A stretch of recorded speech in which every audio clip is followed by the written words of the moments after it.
Leo ningependa tuzungumzie istilahi au maneno mawili ambayo watu huyatumia vibaya, visivyo. Na maneno haya ni muhasiriwa na muathiriwa.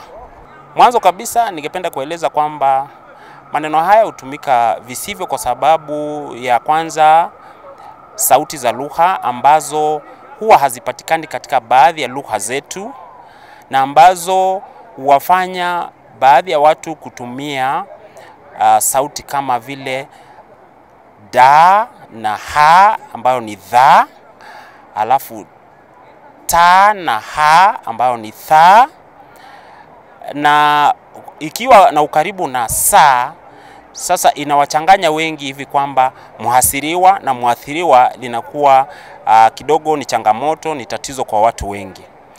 Hata hivyo ningependa kusema kwamba tunapozungumzia muhasiriwa, tunazungumzia yule mtu ambaye ama watu ambao wahasiriwa ni wale watu ambao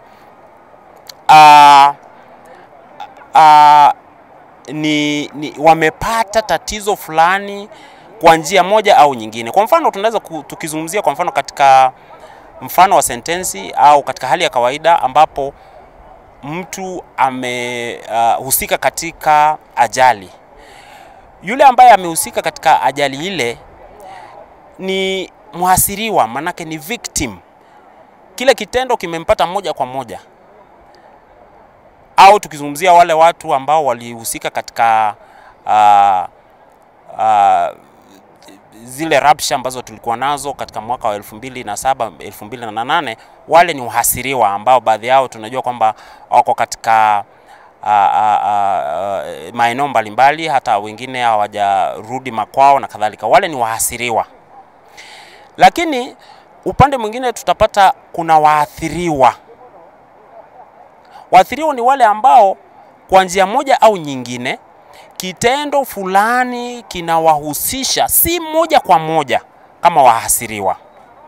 Kwa hivyo tunaweza kusema kwamba kwa mfano ikiwa kuna wale ambao wamepata kuna ajali, wameumia, wengine hata wakafa kwa mfano kwa bahati mbaya, wale ni wahasiriwa. Lakini kuna jamaa zao ambao ni ndugu zao, jamaa na marafiki, tunasema wanakuwa affected, wanakuwa ni waathiriwa kwa njia moja au nyingine. Lakini ningependa kueleza pia kwamba wakati mwingine unakuta kwamba waathiriwa wanakuwa pia wahasiriwa.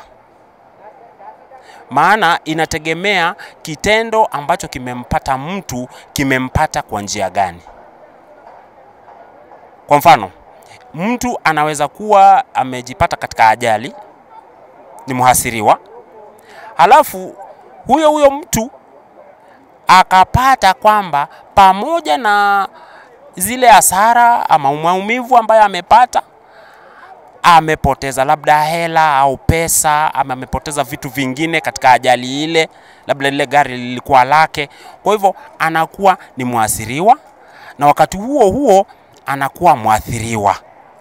Hadi wakati mwingine tutakapojumuika katika kipindi hiki cha Msasa wa Lugha, mimi ni Hezron Mugambi, mhadhiri katika Chuo Kikuu cha Nairobi, nikuambia kwaherini.